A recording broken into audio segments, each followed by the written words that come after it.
Back to another episode of Live from My Parents' Basement.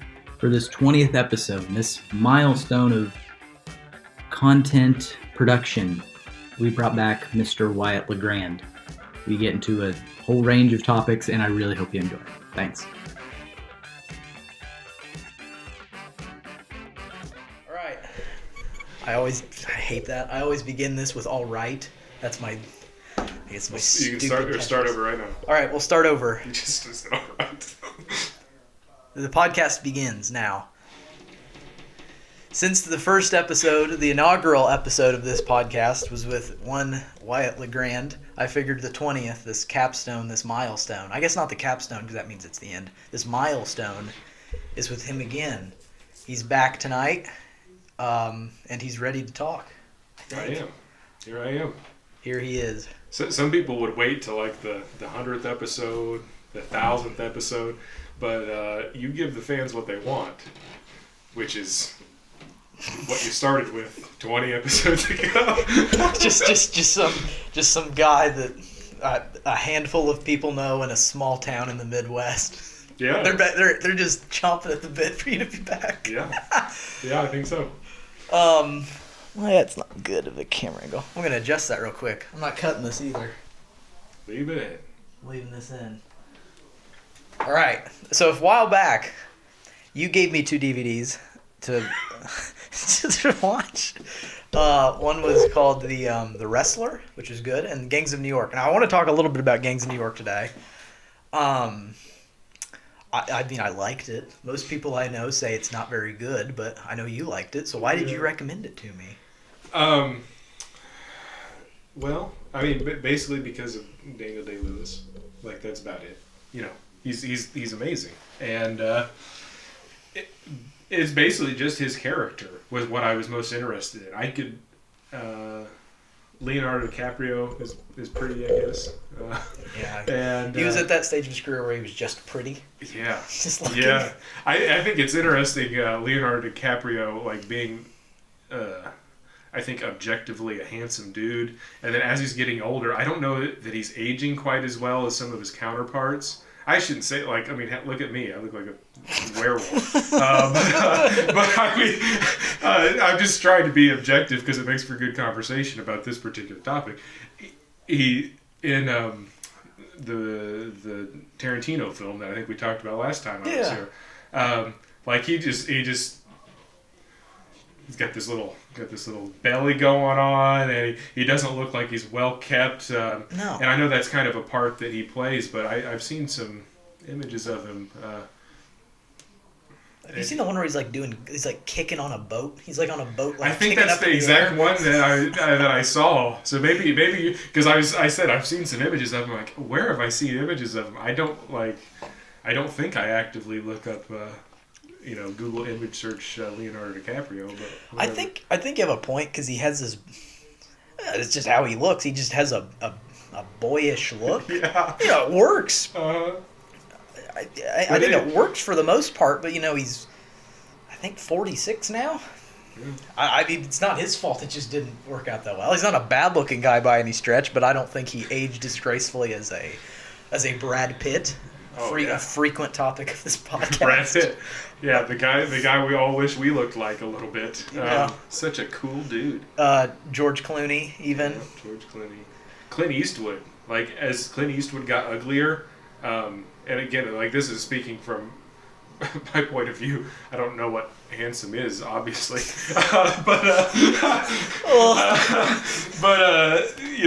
The grosser Clint Eastwood looked, the cooler I thought he looked. I was like, man, that guy's just Or Mickey Rourke.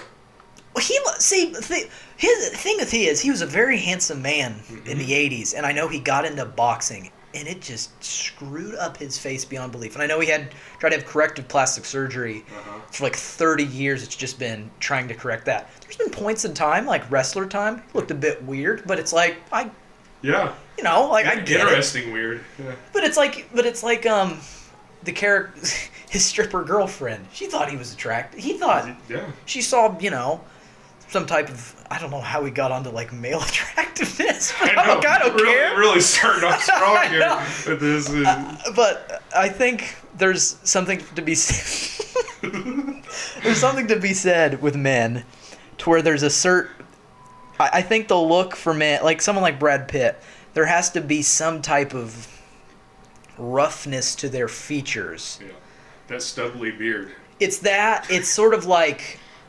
It's blemishes on the skin. It's stuff like that ages well for some reason. Mm-hmm. Like, I don't... it is a little bit of like they have a rugged look.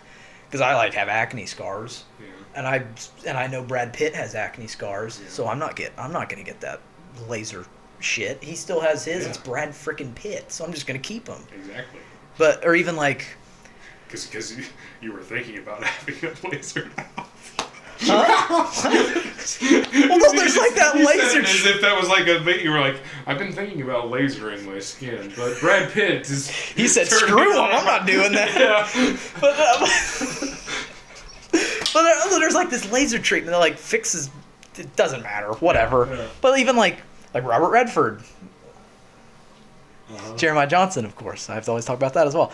He's got like weird blemishes and shit. Still works for him. Like I think there's something about that Leonardo DiCaprio doesn't have, so he looks not as good as some of his peers as he's gotten older. Does that make sense? Yeah, I agree.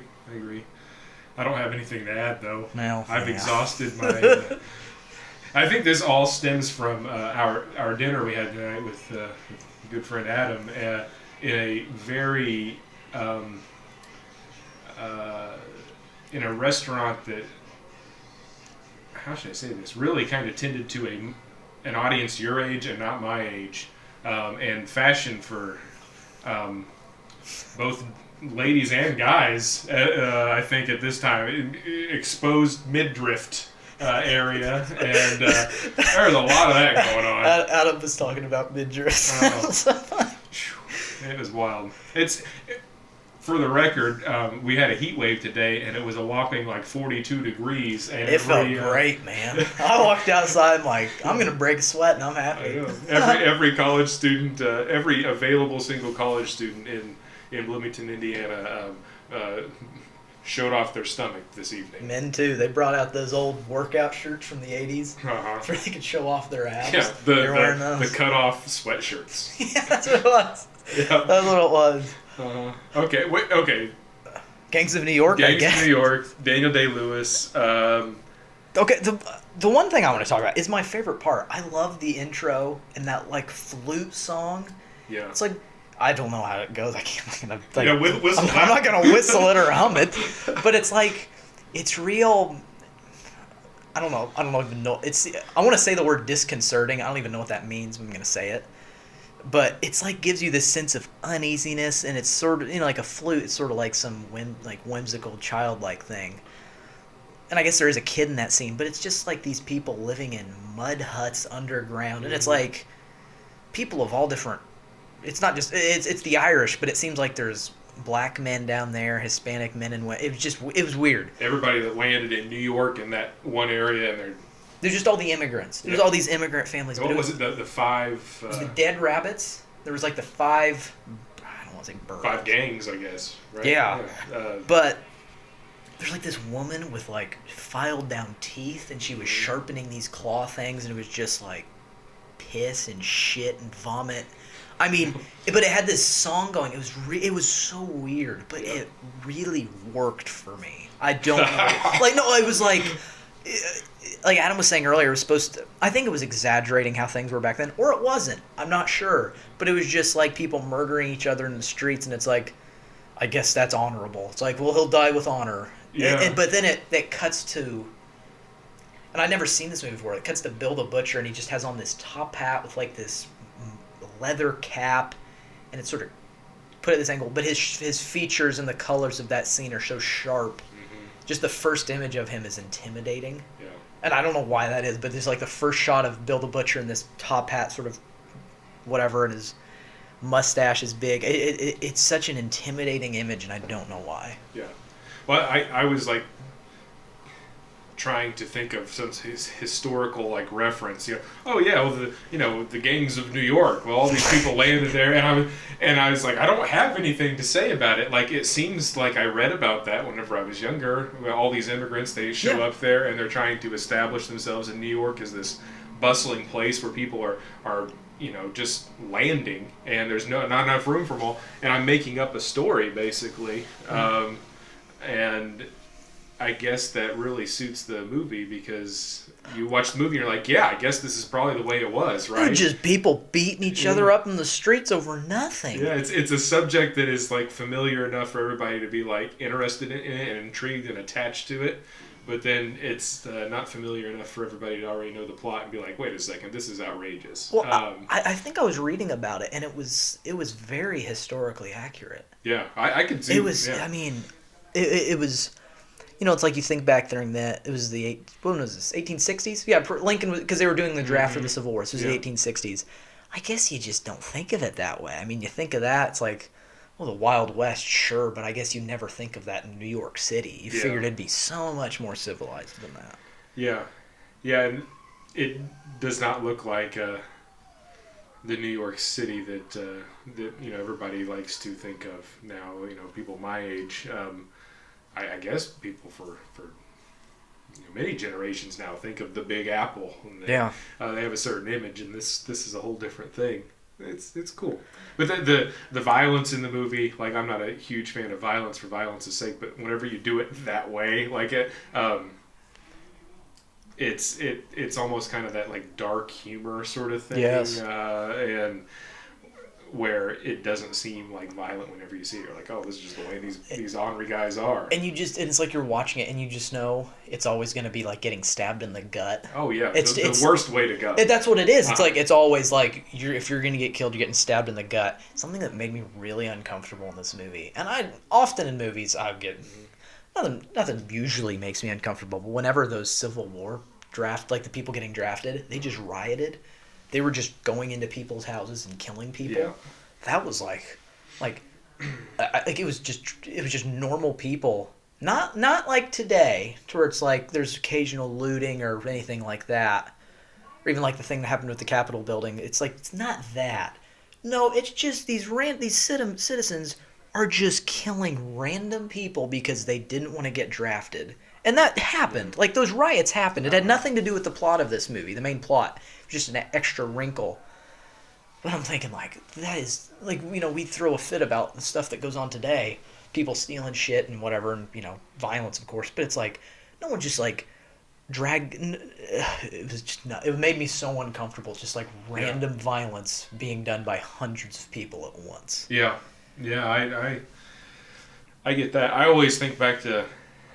And I, even though I'm supposed to be an expert in this art history stuff, but there was a particular, I think it was a print that I showed in class. I'm sure whenever you were in class, and it was it was during the French Revolution, and it was whenever the French thought somebody had a rebel of sorts had fired a gun at these marching troops whenever they were parading through these new boulevards, and in order to remedy the situation, they sent all these troops in at night and murdered like everybody in this French apartment building. And this is a piece of artwork that shows, it looks like a guy that was drunk and fell out of bed, but in reality it's like a whole family that was killed in their sleep. And whenever I had this exact same feeling whenever I see that, I'm just like. It just depresses me because it's a certain way of capturing a subject, and it really hits you in the heart if you let it, I guess. It was first off completely different than any other Martin Scorsese movie. Yeah, definitely. Vastly different. I'm saying, like, I mean, it's gangs. he's used to that, but I'm saying, like, stylistically, acting, totally different vibe. Yeah. Like, whole different thing. And good for him for going outside of that. Like, he's one of the best there is, so of course he would. But no, I was surprised how much I enjoyed it. Yeah. I mean, I didn't think it was a masterpiece, but I loved the weird little world he created, which is apparently how it was. I mean, I'm sure many aspects of it were exaggerated, but just that dirty, filthy. You mean, you looked at it and you probably were just going to get tetanus from watching it. I mean, it was just a grimy, but I liked it. I did like it. It was good. Yeah. I remember a couple. I need to watch it again to be able to really speak intelligently about it. But I remember the scene where They were going to get the one guy with the big club, who was a friend of Leonardo Dicaprio's Yes. character's dad, to come and he was going to run for office and fix things and help out these people that weren't necessarily aligned with Bill the butcher, and then right, Bill the butcher. He just kills him. Yeah. Just stabs him in the back. He just went up to it and then whacks him with his club, and then put another notch in it on his behalf, and it was like, oh man, that's heavy. That's brutal stuff. But Daniel Day-Lewis though,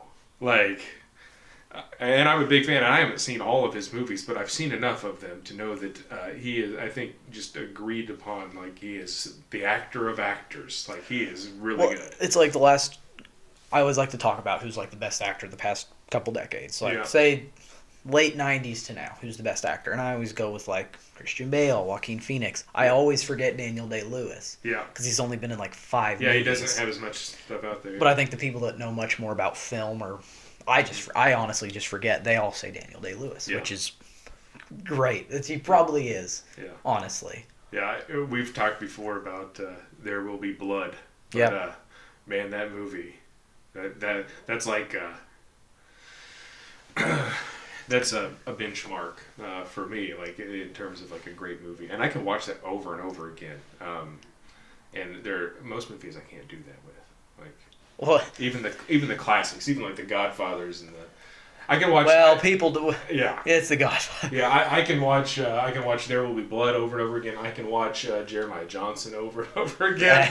You need a movie. The Big Lebowski. You've got a lot. I think that's the same for a lot of people. The Big Lebowski. They can watch that thousands of times. It's an easy one. Crud. What was I gonna say?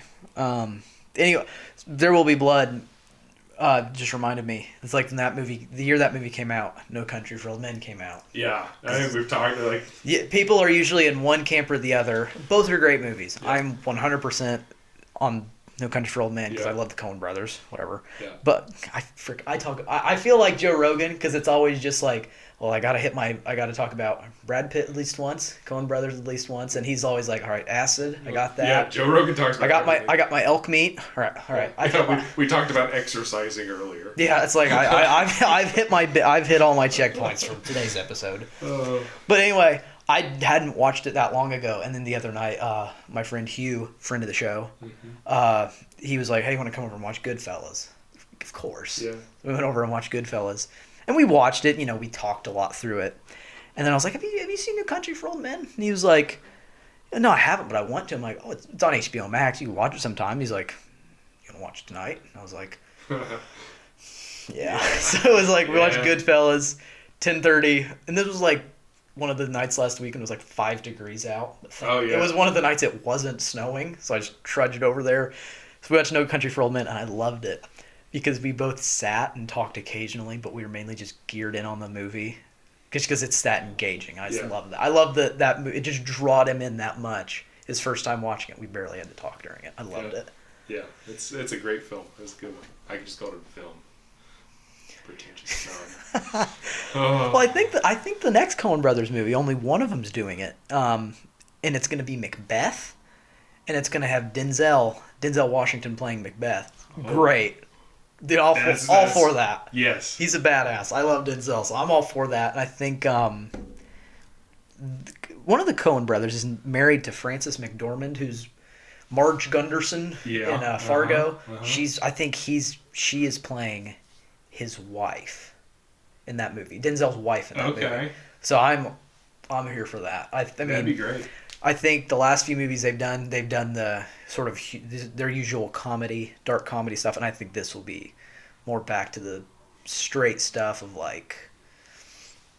No Country for Old Men or True Grit or something. Yeah. Huh. The other day, I turned on television late at night, and it was the Denzel Washington movie where he's a pilot.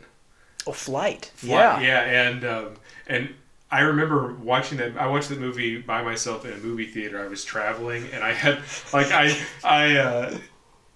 I was by myself for a long period of time, and I didn't have anything to do. I decided I wasn't going to drive anymore, and I found a place to stay. And it's like, I'm gonna go watch a movie by myself, and I watched it, and I liked it, but it was kind of like a downer a little bit because it's dramatic, kind of a sad story in a lot of respects. But I turned the movie on, or the television on, whenever the movie was at the very end where he like relapses again, and they call in.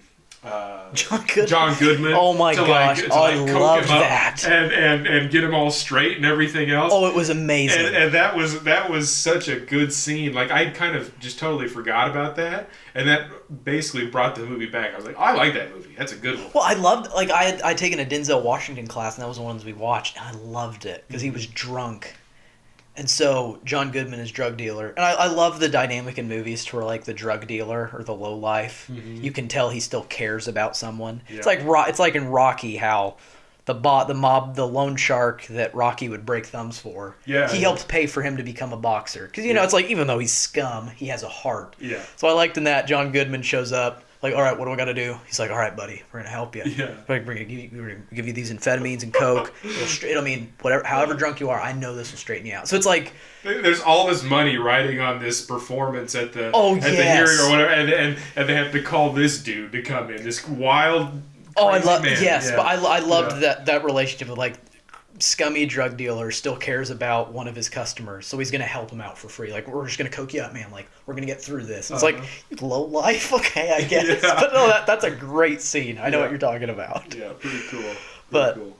I know there's a recent movie, you probably haven't seen it. It's called, like, The Little Things. Have you seen that advertised? Mm-hmm. It was one of those movies that was HBO Max decided it was going to release concurrently in theaters and on there. It's not very good. Okay. Denzel's good in it, but that's about it.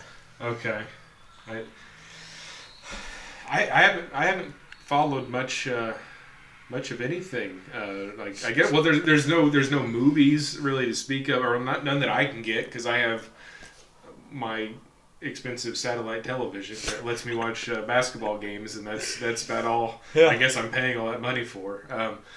But there's a show on, and I had a discussion with my wife about this. Yellowstone? Do you know what I'm talking about? I haven't watched it. I know my grandma likes it. What is it, Adam? Yellowstone's with Kevin Costner, right? Yeah. Yeah. Yeah, dude, it's raunchy. It's kind of sketchy. I really hope the microphone can pick up Adam. Yeah, because the sound of him chuckling is pretty perfect.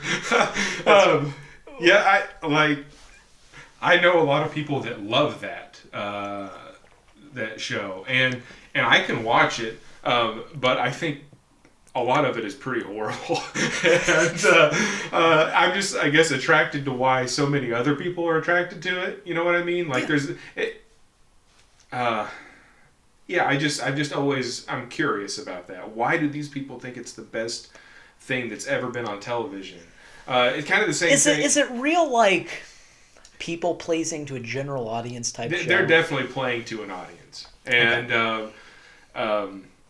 I think it appeals to... it really wants to appeal to men that wish that they were cowboys, I do. I'd probably love it. Yeah, but in a weird way that I just feel kind of sleazy. So, like, is it like super macho kind of? There's a lot of machismo stuff going on. I don't like that. And a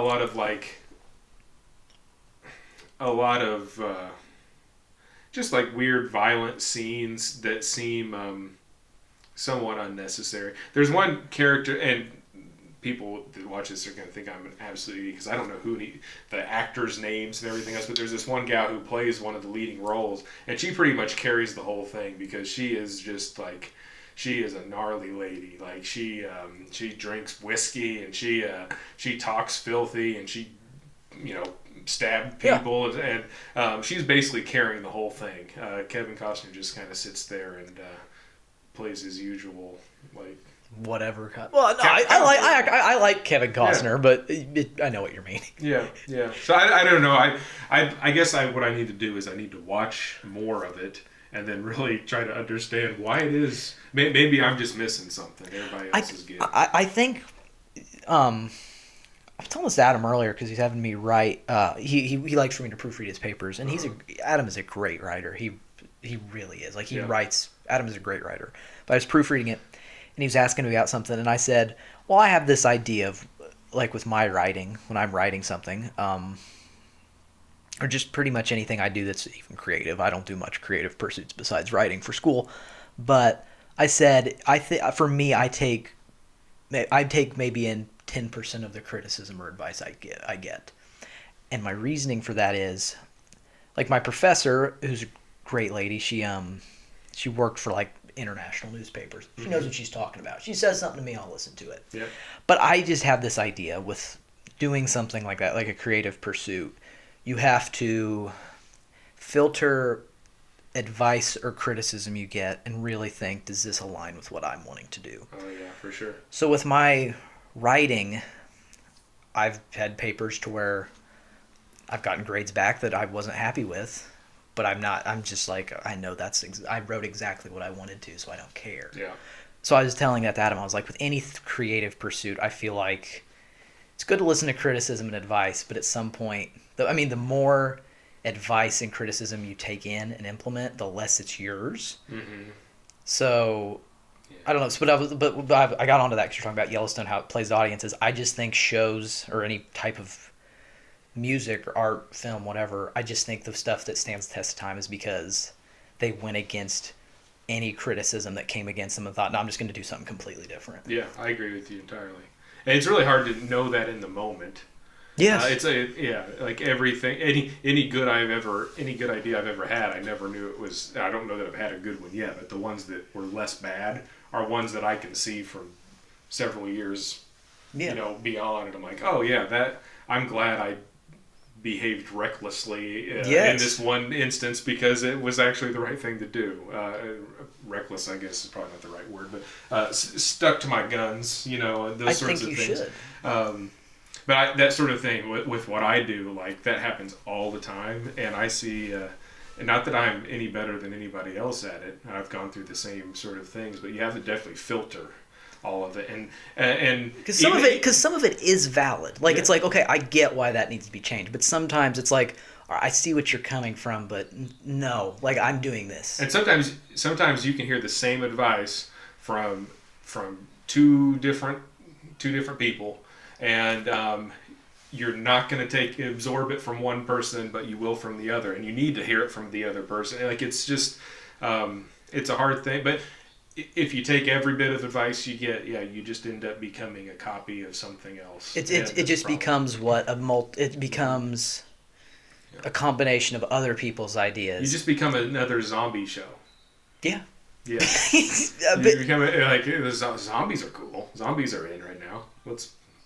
I don't get that. I never understood that. I hate The Walking Dead. I've tried to watch it multiple times. I think it is a shit shows like that come on. Okay, and I don't know, because I like to think of myself as a more visual sort of person. Okay, whenever I see a show and like the way they shoot scenes and everything else, like The Walking Dead, that's the zombie show. Yeah, Walking Dead.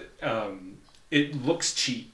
Like, it just looks like, who did this? Like, this does not look good. And I think some scenes in that Yellowstone show feel the same way to me. I'm like, this is not artfully done. No, I'm a snob like that.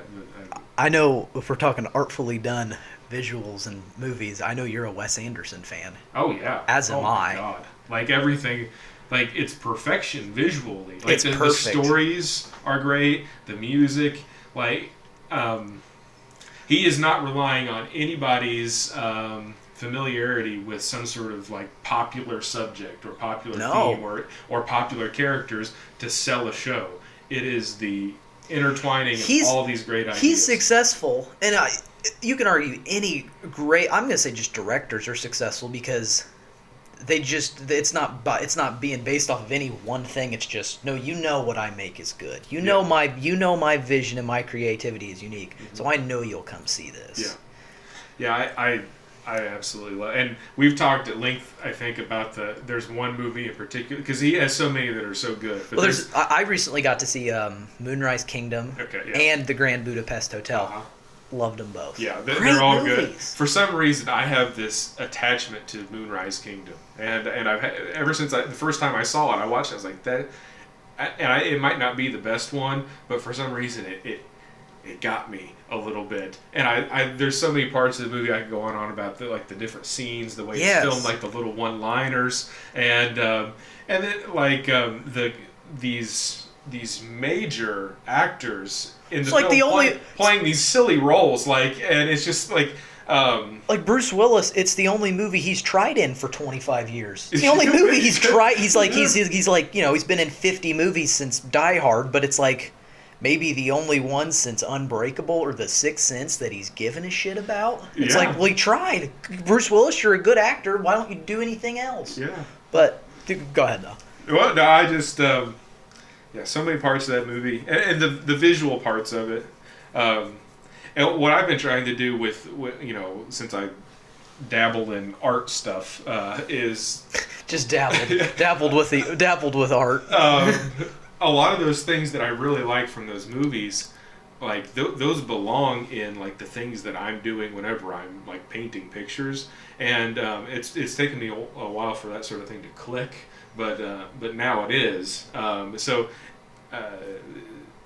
You hear a lot of confident artist type people always talking about finding inspiration in things outside of what they do, and I was like, oh, that sounds like a real good cliche to break out whenever the conversation gets dull. But it really, like in this situation, it really is true. I think about the way scenes are shot, and like with your medium that you work with, I think that'd be very helpful. Oh yeah, because it is. I mean, if you paint. Literally, you are painting within a certain frame. It's like it is a certain spot. So, I mean, of course, the way someone shoots a film within that square is going to be helpful. Yeah. I think what's interesting is, like, the rules of composition and design, like, for painting and, like, fine art purposes were kind of established in this way. And there's so many examples of great artwork done that follow these certain rules. And you're always told, learn the rules so you can break the rules or whatever. But the rules for like framing something in composition in a film, I think, are a lot different sometimes because of the sounds you're hearing and because of the way things are moving on the screen. And like I'm starting to think about that more. Like, how would I paint a picture of this not as a paused moment in a movie rather than a painting that's going to be motionless on the wall. You said in high school, I'm pretty sure you're talking about Moonrise Kingdom. I did a slideshow about it. You're like, you can take any frame of this movie and it looks like a painting. It could be a painting or just like a photograph you'd see in a gallery. And it is. Uh-huh. It could be like a girl sitting on a circular carpet in a room and it's perfitely symmetrical and she's just on a typewriter. Yeah. Yeah, that'd be a painting. Yeah, it's perfect. That symmetricality. Yeah, definitely. I love the Grand Budapest Hotel, and I mean, aside from that visual stuff, it's just funny. Yeah. I love the stupid quirky humor he has, and he'll come up with like these superfluous names that are somehow still realistic. Uh-huh. It's like in the Grand Budapest Hotel, it's just some made-up European country, but it just sounds stupid. And then you're thinking about it like, yeah, I guess that it sort of passes. Like, you could probably convince someone this is a real place. Oh, for sure. We were talking geography earlier, and how oblivious we are to the globe. Actually, you're pretty good at it. Adam was like, okay, what's the capital of Iran? I'm like, I don't know, Tehran. He's like, yeah. I'm like, really? He's like, yeah, you're right. I was like, that was a guess. Like, that was a guess. Yeah, I have no idea. I'm so horrible at geography. It's one of the subjects I need to get better at. There was a girl, I probably told you this, my sophomore year, was it? No, freshman year. She was doing a map thing for a class, and she said, "Where's Massachusetts? Where do you think?" Oh, hold on, someone's calling me. It's probably Adam. He's gonna tell us where it's at. Yeah, I'm just gonna. It was Adam. Let me tell you where Massachusetts is. But this girl was sitting in front of me in my poli-sci class, and it was like, "Where's Massachusetts?" She fucking chose Michigan. She clicked on Michigan. Are you stupid? I'll anywhere on the East Coast, fair. You think it's in Maryland? Sure. Rhode Island? Okay. Vermont? All right. Michigan? That's the damn state above us. Are you stupid? Yeah, that's wild. But like, I told my family, I was like, if I ever am hiring people, part of the hiring process is, here's a blank map of the United States. What is it for? Just pass the time. Like, it's going to take a while. And so then after 20 minutes, they hand it in. If they don't have 30 of the states, even 25, I'm not hiring you. You obviously just... Come on. Seriously, though. Yeah. Do you think it's not even essential? It just seems like common knowledge to know where at least half of the states are in the U.S.? It should be. But... And I think... Like the East Coast, that's a shit show. Up there, Yeah, it gets sure. a little wild, yeah. I think I could do fairly well on it. But then again, I've traveled through a lot of these places, and I've looked at the atlas, the old-fashioned atlas, and looked at that. So I guess that's kind of a cheat a little bit. Some people haven't had the experience of like, why do I need to know where... Massachusetts and Michigan. Yeah, those people. They're going to be flying to their destination, and they're not driving anywhere. But whenever I always feel bad about like European countries because there's some that I know for sure, but oh man, I make a mess of it real quick when I start trying to label those. So I read something the other day. Someone asked. I saw the thing. It was like, how do other countries teach the American Revolution? Just like a footnote. Because it's just not that big of a deal to the rest of the world. Yeah, no, it's very true. Yeah, they've got their own revolutions that they're learning about as they're happening. I guess it didn't impact the rest of the world so much, but it's sort of maybe I'm just some American thinking this, but I want to think we're more important than we are. But I mean, we're America. I don't know. We're sort of important with the development of the rest of the world in the next 200 years. So I guess I just think it's interesting that it wasn't a bigger deal because it's like. I mean, we're a world superpower, and I guess but I guess we don't learn much about Germany or France or I guess. It's just odd. It's just odd how American culture is so indoctrinated into other countries that they wouldn't learn about that. Yeah, that really is. I feel guilty about not having to learn a different language to travel across the world. And I know that's a really broad statement there, but like... Kick, I'm in Spanish, and I'm... I know that... There's so many people that speak my language, okay, not my language, our language, around the world. I can travel freely and not feel obligated. I just feel like such a jerk face. These students that I have, the past several years, I've had students from Spain they're like exchange students, just spending some time here. And I try to talk with them in Spanish, and I realize to some degree I think this is kind of frustrating for them because they're trying to get better in English, and here I am trying to get better at Spanish. Hola? Yeah. And I know whenever I'm talking with them, I'm so bad at speaking Spanish that it's just it's insulting to them to some degree. But I'm just trying to get better because I feel guilty. Because here they are, like, I can't imagine not knowing as little Spanish as I know and having to go and, live in Spanish, like right out of the gate. Yeah, it's like we think it's difficult to go to the Mexican restaurant, and if we can't understand I'm guilty of that. Sometimes I can't understand the waiter or waitress's accent, and I'm like, oh, this sucks. They traveled to another country for 8 months. Oh, yeah. No English, but not great. Yeah. It's one of those things I almost want to make myself I want to experience that so that I can at least feel less guilty about it. The guilt. I've heard people that just move to other countries. They just learn it from just being around. Yeah, I would imagine so. Because I know a lot of people, like a girl in my class yesterday. Her family's from Mexico, and her dad learned English from going to the clubs and hearing English music. Yeah, that's so odd that you learn. But I guess it's odd because I guess we think of it more as I learn a word, but I got to know what it means. But I guess. I don't know. Yeah, I owe a lot of credit to my Spanish teacher that I had, Senora Brenda Roach. Oh yeah. She was for French for 3 years. Yeah. Okay, she was as my Spanish teacher. She was phenomenal, and I learned so much. And even though I am really bad at speaking Spanish, like if I'm put on the spot real quick, and I'll recall stuff, and it'll come out of my mouth, and I'll be like, oh no, I said that all wrong. I just said a bunch of gibberish, and then somebody understands it. And I'm like, wait a second, something clicked. It's like what we were saying earlier. Sometimes your first instinct is correct. Like your brain just brings it up, and you have like I said, Tiran, correct. I don't know why, but it's like you said. You just pull Spanish out of your butt. It's probably going to be right if it's an instinct. Yeah. It's the Jeopardy clicker instinct. Yes. Yeah. That we had a debate on. You got to be willing to click the button whenever you're not sure, because you still got about another second and a half to be sure about it. Yep, that's. We were talking about trivia, just quiz show strategy or something. Yeah. I wish I was smarter, so then I could do those things. But as I've told the kids at school, like. Depending on the night with Jeopardy, the categories you're given, you could win it all real quick if you know a lot about one thing. Apparently, someone the other day didn't know who Jimmy Butler was. Really obvious answer. I was watching that episode. And I was like, well, I guess. Yeah, it was the big dollar amount for that category was Jimmy Butler. I remember that. Do you know what the question was? I just saw the headline. I didn't look into it. I don't know. It said a player. I think it showed a picture of him, and well, I guess people who are on Jeopardy probably aren't messing with not. Sports too much. Yeah. And I don't blame them. It's probably beneath them.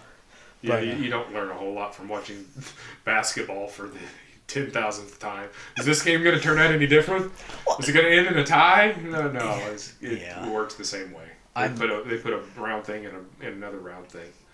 Yeah, that's about it. I feel sort of guilty. Tonight's the first night I've watched, I don't know if this is bad or good, I've watched at least a bit of every Pacers game so far, even if it's just like half of a quarter. Yeah. Tonight is the first game I've missed.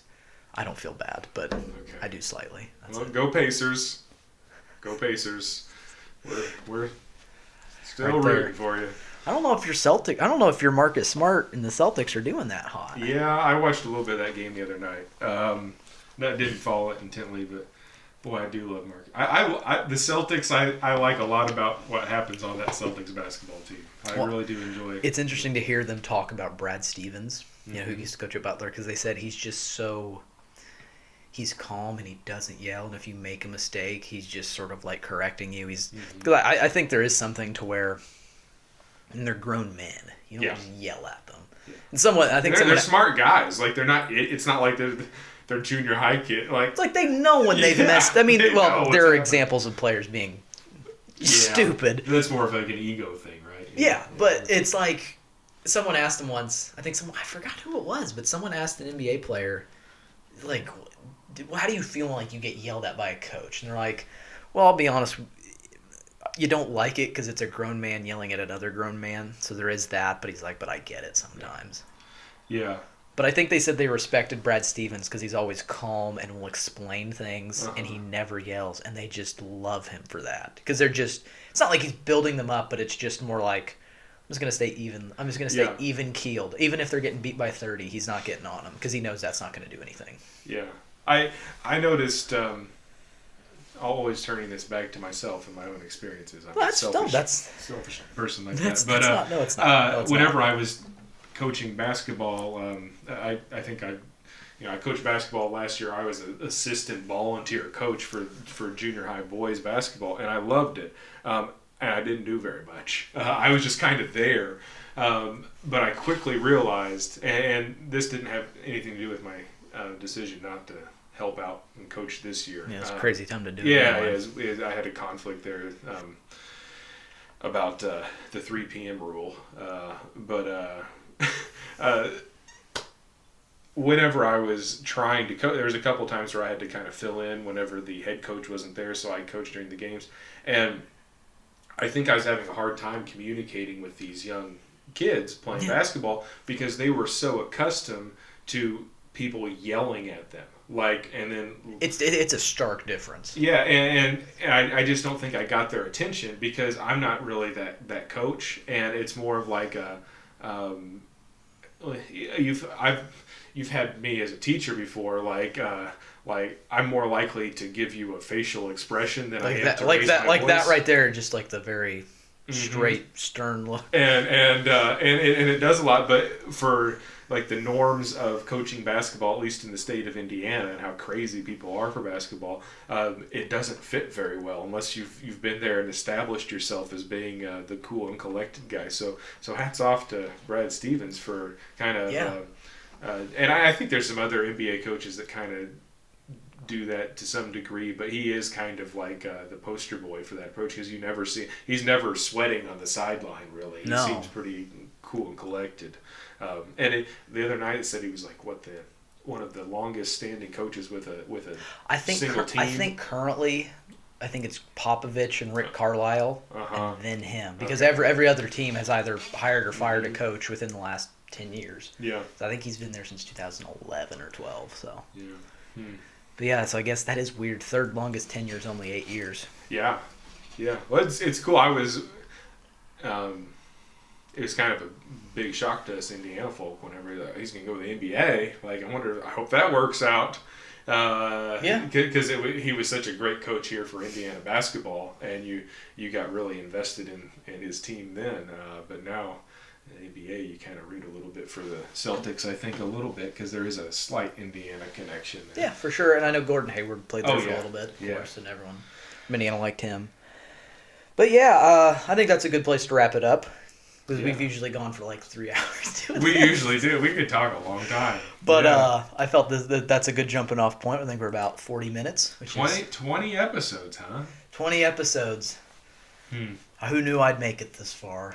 It's pretty cool. Like, I think... I mean, at the very least, I'll have a way to document me talking with my friends. I think that I was going to go to that route and say this is like a cool...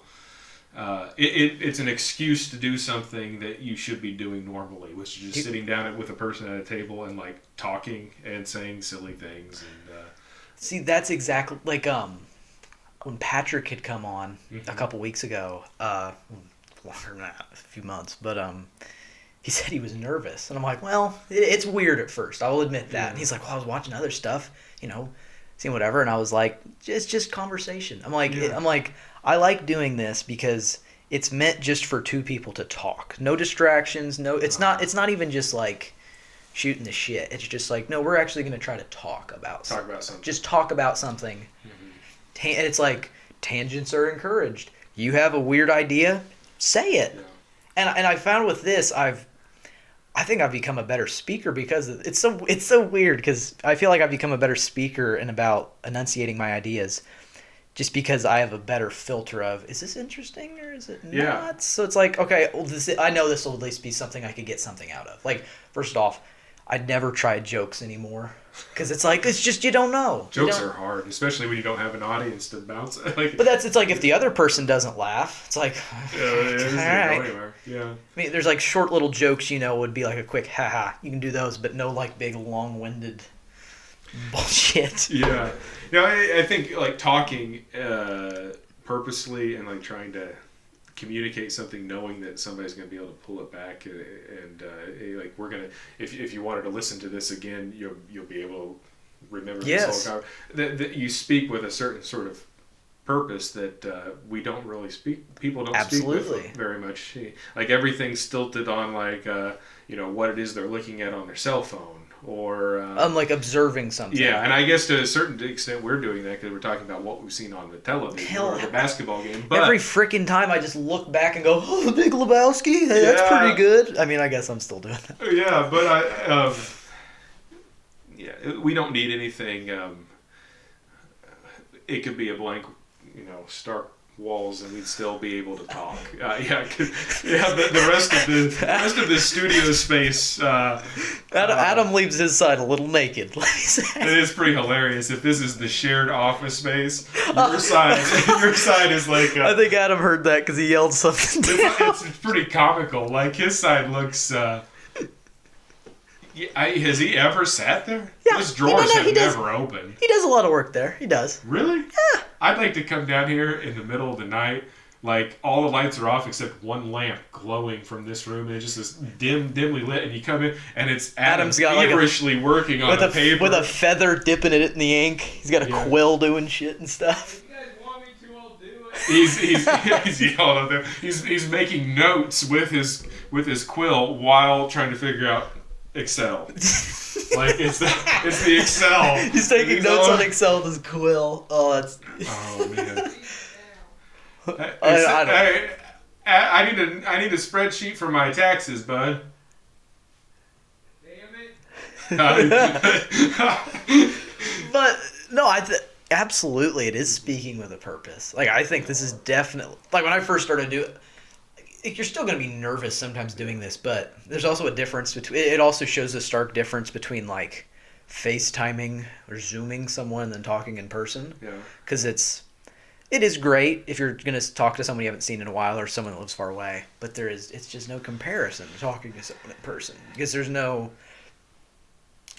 delay of like saying something and then waiting for the other person to laugh. Because I know the first couple podcasts I did with Hugh, we did it over Zoom, and then we did it in person. He was like, dude, that was hell of a lot better. He's like, because we could just bounce off, reactions were immediate. There was no like 2-second pause, but it was just you could bounce off each other and just go so much more quickly, whatever. But no, doing this in person is nice. And once, I know we're doing it during pandemic, but whatever. But it's nice. Anything in person is better. I totally agree. And as soon as the things lax up a little bit, I'm going to be... I have never been so anxious to, like, be around... I'm not saying anything new here. Be around people and, like... I loved it tonight. I mean, we were in there and there's... Yeah, and I guess this is the point where you have to make the disclaimer whenever you're talking to people other than yourself. We were being very safe and socially distanced and wearing our mask, like all that. We were sat at a table for 12 and told to leave. So, I mean, of course we were distanced. Yeah, so, but there's a certain point where you have to, like, take a risk for your own sanity to some degree. And you have to go, that was my decision, I made it, whatever happens, happens. Yeah. It's like I did what I did in the moment. Like the riskiest thing that I do on a daily basis is go to school and teach. I had a kid sneeze on me today. You were like, oh, and I know, and I mean, not that I have a whole bunch of stories about being sneezed on in class, but this is a kid that made the decision to take the mask off before turning his head and sneezing. Now, it wasn't directly on me, but it was in my pathway as I was walking through it. So if they're, and that's just a normal day as a teacher, and I can't even imagine like working in a hospital or something like that. Holy smokes. Some people keep saying, and I don't want to go on some big COVID tangent because everyone's heard this a million times. Yeah. People keep talking about like things will be different from now on. Oh, well. People for the first few months after this is all said and done will be cautious of germs, and then they'll go right back to acting normal. Yeah. I don't think work like on like teleworking. I think that will be a big difference because companies and whoever have learned, for good or ill, I think mainly for good, that a lot less work can be done to get the same thing done. People don't have to be there to do it. Yeah. So I think obviously with your job, it's way better in person. Oh yeah. It's tremendous. Not everything. Ruined my curriculum. Yeah, but there are some things. Yeah, I'm sure we've become. I'm not a tech savvy guy, and boy oh boy, can I operate a Google Meet and Zoom and microphones, and then I can do all this stuff now in the classroom. So I've learned a little bit about that I'll hopefully never have to use again. But I'm afraid what it's going to do is like, it's established this new normal that everybody's talking about, and the new normal. I don't want this new normal. I want the old normal. I think people will reject it. I think people want to be in person still. I think this will all be fine. I don't know. I just don't think this is going to be as world-changing as people think it is. I mean, I'm not saying it hasn't, but I'm saying for future, I don't know. Yeah. Well, hopefully, the smarter people out there will look out for the rest of us. Because we've talked about this tonight about uneducated people really throwing a wrench in everything. So hopefully those smart folks will please figure it out for us whenever we forget about all these, bad times. I mean, I'm extremely grateful that my entire family on both sides haven't been affected by this. Like I know there's so many families that just been I don't want to say ruined, but many members have died from or been affected, and it's terrible. It really is. So I consider myself very blessed, very fortunate that hasn't happened to me. And my grandparents have now been vaccinated, so that just takes a whole nother... I can hug my grandma now without feeling bad about it. That's great. So that's just, I don't know. That's... Them creating the vaccine in that short a time is just amazing to me. It is unreal. Yeah. Like people, the essential workers, yes, important, amazing. all of that. But but those researchers who worked night and day, probably hundreds of hours a week, not hundreds, but 100+ hours a week, day and night. Mm-hmm. Mainly because they were being forced to, and you would like to think because they wanted to figure this out. They knew it was their responsibility to save millions of people. Mm-hmm. It's amazing. Yeah, it's amazing. I can't imagine having the knowledge to be able to do such a thing and knowing that it's your responsibility. Yeah, okay, your time to step up. I mean, because think of how many of those people were calling their wives, going probably because I can't come home for whatever they've worked in the lab, working with the virus. Yeah. But think of how many of them I'm not coming home tonight. I have to stay and work. Not because they're being forced to, but I like to think they were being no, this is out of virtuous sort of. It's just being I'm gonna be selfless doing this. Yeah. I mean, even all those doctors and nurses who died helping other people. Yeah. It's incredible. I saw this note where this old man, he was in a hospital on a ventilator, and a younger person had come in, and he wrote on a note and gave it to nurse and said, "Give my ventilator to that young person. Just let me die. He needs to live a longer life. Just let me go." But it's just, this pandemic's really shown I don't know. It's shown the good and bad of humanity in amazing ways and in terrible ways. Yeah. Yeah. Well, good way to end this heavy. Well, before we end it, a lighter note. I mean, again, going back to what we talked about earlier tonight about masks and what this means for the way people look. People look different. Yeah. I mean, that girl might be cute, but she might take that down and have just some horsey looking mouth. I don't know. I don't know. No, here's what I'm thinking. That's what I was thinking. Didn't oral hygiene is no longer doesn't matter. Doesn't matter. It's as long as you can stand your own breath, you're okay. I have students that don't know. I guess maybe they're assuming I have a beard because I wear the thing that pull up and it covers. Yeah, I think they don't really know though because I never pull it down. I think you told my sister I don't have a beard anymore. I shaved. Yeah, that was a going gag for a little while. I was when we came back from the break, what's new? What'd you do over the summer? Shaved my beard. Shaved your beard? Yeah, I shaved it all the way off. I couldn't handle it, too hot under this mask. And they're let's see. I was gotta be safe. Sorry, no, can't take it down. Nope. So that's been fun. I've been. You really need to do it and then be I did it. Yeah, they would not recognize me, and I would look. I'd look like a whole different type of ugly. This is not so much the hairy, scary kind, but the large baby kind. But yeah, it's worth doing. Why not? There's this famous picture of a guy who had long hair like yours and a very long beard, and his wife said, "Just shave your beard. I like your beard, but shave it." And he did. He's I look like a woman. And he did. He looked like a woman without his beard. And he's this is freaking great. A woman now. It was so funny though. Well, we'll see what happens. Yep. We'll see. But this has been fun. I can't wait to, when you make it to 30. Hey, maybe you'll be back. I don't know. Come back. I mean, if I'm not having stinking Kanye West on here at that point, I guess you can come back. Yeah, he's going to have more time on his hands, it sounds like. Maybe, right? Something like that. He's nuts. He's crazy. Whatever. Yeah, I think you could be a really cool guy. Yep. Kanye. That's how we're going to sign off. See ya.